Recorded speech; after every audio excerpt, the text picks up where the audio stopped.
ibn Ziyad was enraged. He ordered that for the time being Maitham might be taken back to prison. It was in this very prison that Maitham gave Mukhtar Thaqafi the good news of his release and said, "In revenging for the doyen of the martyrs you will kill Ibn Ziyad," and so it was. At last, Maitham was taken to the place where he was to make supreme sacrifice, to the place of his spiritual rise, the place from which he was to soar to the greatest heights of human spirituality. He was hanged beside the house of Amr ibn Huraith from the tree that he already knew. The people gathered round him, and on the gallows, he found a good opportunity to tell them of the virtues of Imam Ali. He spoke and moved the hearts of the people. He made them acquainted with the truth. Ibn Ziyad was informed that Maitham was defaming him, whereupon he ordered him to be gagged so that he might not utter a word further. As Imam Ali had foretold, a spear was thrust into Maitham's body. "Allahu Akbar," he cried. At the end of the third day the blood from his mouth and nose flowed down and colored his beard. May peace of Allah be upon him. 6. Another account of the Maitham at Tamar. It was dawn. As usual, Maitham went to the date palm trunk. He splashed it with water. The good ground sent out a sweet smell. Maitham said 2 rakats. Then he put his back against the date palm trunk. Maitham had visited the date palm for more than 20 years. It had not been a mere dry trunk. It had been a tall date palm before 20 years. Days, months, and years passed. Maitham said 2 rak'ahs near the date palm. Then he addressed it. "Allah has created you for me. And He has created me for you." Maitham liked that date palm. He watered it when it was green. One day, he came to the date palm. He found it a dry trunk. He cut the top of the trunk. That tall date palm became a mere short trunk. Still Maitham went on visiting that dry trunk. What was the relationship between him and that date palm? Amru ibn Huraith was a leader from Kufa. Maitham said to him, "I'll be your neighbor. Treat me kindly." Amru said, "Do you want to buy Ibn Mas'ud's house or Ibn al-Hakim's?" Maitham kept silent. Amru ibn Harith was puzzled. He wondered, what does Maitham mean? Days and years passed. Unjust rulers succeeded each other over Kufa. They treated its people rudely. Ziyad ibn Abi became a ruler over Kufa. He began killing Imam Ali's companions. He carried out Muawiyah orders. Muawiyah was full of spite. He ordered people to abuse Imam Ali. The ruler appointed a man to look after the market.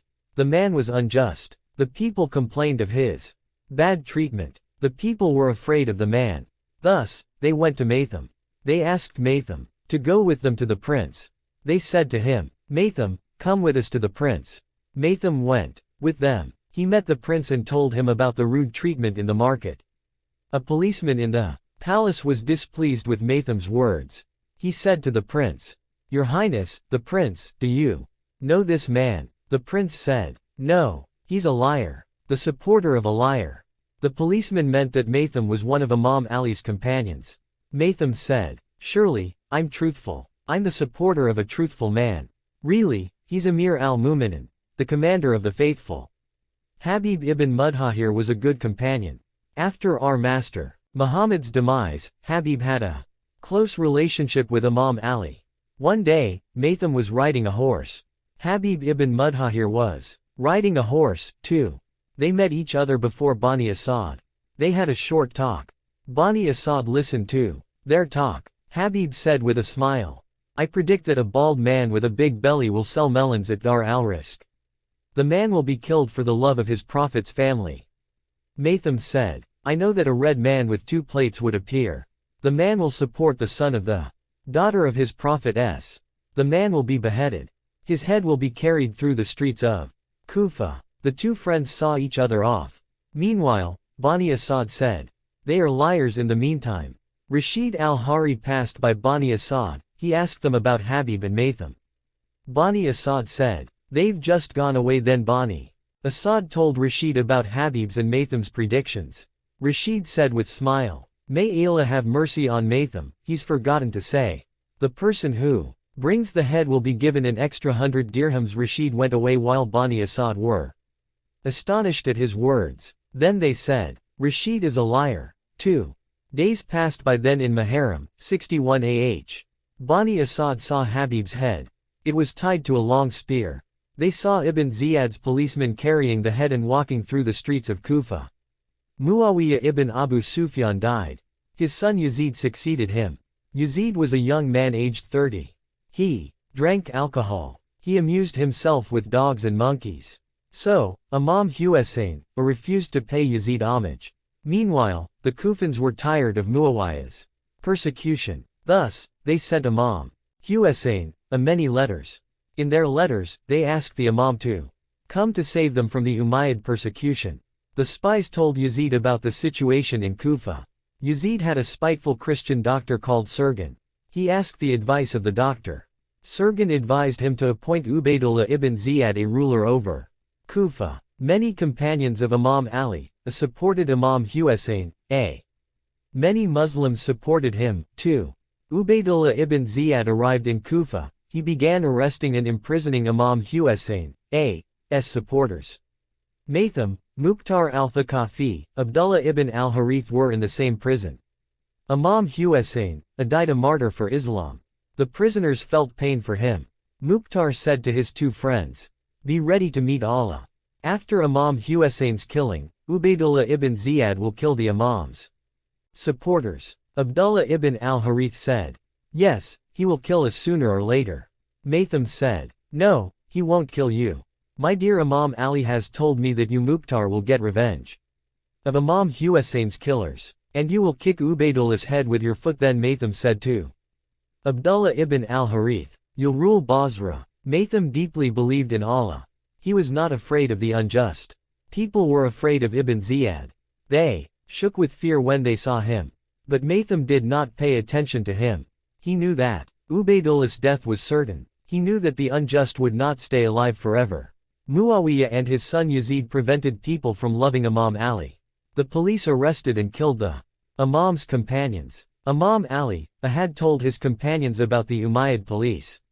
One day he said to Maytham, "The Umayyad will order you to disown me. Will you do that?" Maytham said, "No, I won't." Maytham thought that to disown Imam Ali meant to disown Islam. And to disown Islam meant to disown Allah. The Imam said, "Surely, you'll be killed." Maytham said, "I'll be patient. Death is little for Allah." The Imam said, "You'll be with me in paradise." Ubaydullah ibn Ziyad ordered the police to bring Maytham. He said to him, "I've heard that you're a companion of Ali's." Maytham said, "Yes." Ubaydullah ibn Ziyad said to Maytham, "Will you disown him?" Maytham said, "No, I won't." Ubaydullah ibn Ziyad said, "Surely, I'll kill you." Maytham said, "By Allah, Imam Ali has told me that you will kill me. He has told me that you will cut my hands, legs, and tongue." Ibn Ziyad stormily said, "Your Imam is a liar." Maytham jeered at that foolish person Ubaydullah. Ibn Ziyad ordered the police to tie Maytham to the date palm trunk near the house of Amru ibn Harith. Besides, he ordered them to cut off his hands and legs. Maytham was tied to the date palm trunk. Amru ibn Harith saw him. Amru remembered Maytham's words, "I'll be your neighbor. Treat me kindly." So, Amru ibn Harith ordered one of his daughters to sweep the ground around the date palm trunk. He also ordered her to splash it with water. A person looked at Maytham and said, "Disown Ali to save your soul." Maytham said with a smile, "By Allah, this date palm has been created for me. And I've been created for it." Thus, people knew the secret of Maytham's visit to the date palm throughout the long years. Maytham addressed the people, "People, if you want to hear some information about Ali ibn Abi Talib, then come to me." The people crowded around Maytham. He began teaching them various kinds of knowledge. The spies told Ubaydullah ibn Ziyad about Maytham's words. Ibn Ziyad ordered a policeman to cut off Maytham's tongue. Maytham said, "Amir al-Mu'minin has told me about that." The policeman cut off his Maytham's tongue. Another policeman stabbed him with a sword. Thus, this warrior's life was put out like a candle. Maytham did a lot of good for people. The people loved him very much. They wanted to take Maytham's body to bury it, but the police strictly prevented them from approaching it.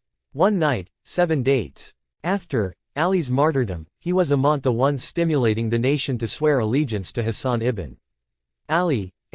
In the process of compromising, Hujr seemed discontented, but Imam elaborated that he had to Consent merely due to protecting the lives of individuals like him. Nonetheless later Muawiyah by no means remained faithful to his pledge and martyred both Hujr and his followers. During the governorship of Mughira over Kufa that lasted until the beginning of 50s AH despite relative freedom, insults were still hurled at Imam Ali in the mosque.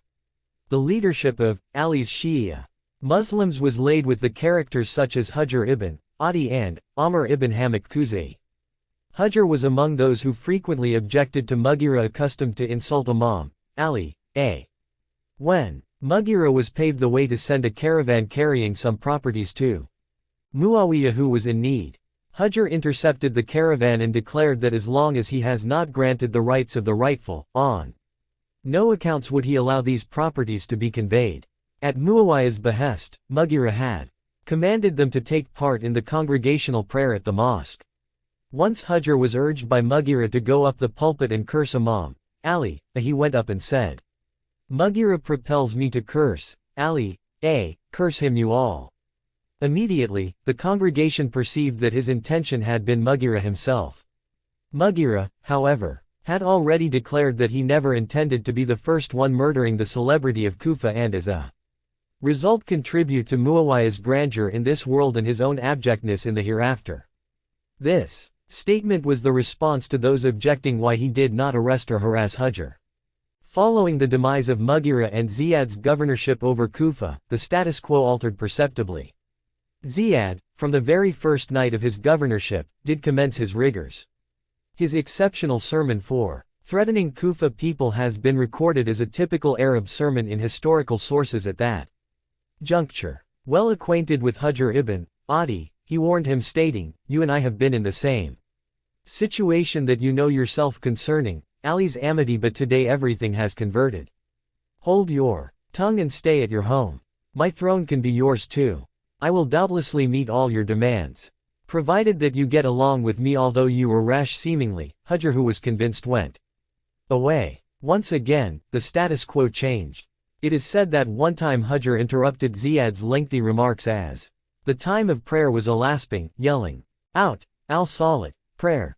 It is also narrated that he along with other Shia Muslims had been convening meetings after Ziyad's departure to Basra. Ziyad's substitute, Amr ibn Harith, wrote to Ziyad that if he desired to maintain Kufa, he should return without delay.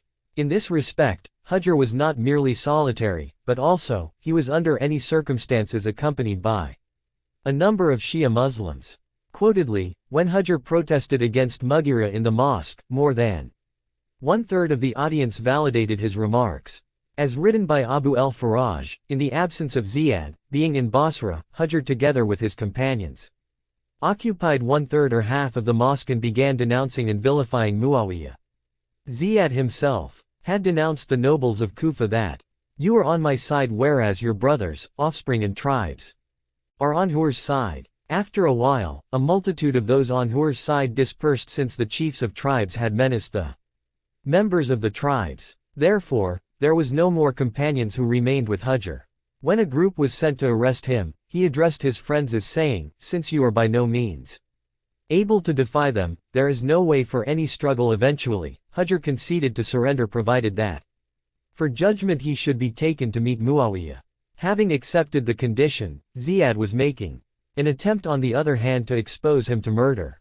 By the same token, he compelled 4 characters having been appointed as the chiefs of the tribes in Kufa to make an affidavit against Hujr. It was stipulated in the affidavit that Hujr had formed some assemblies wherein Muawiyah had been cursed. His belief was that no one merited the caliphate save those from Talib's lineage.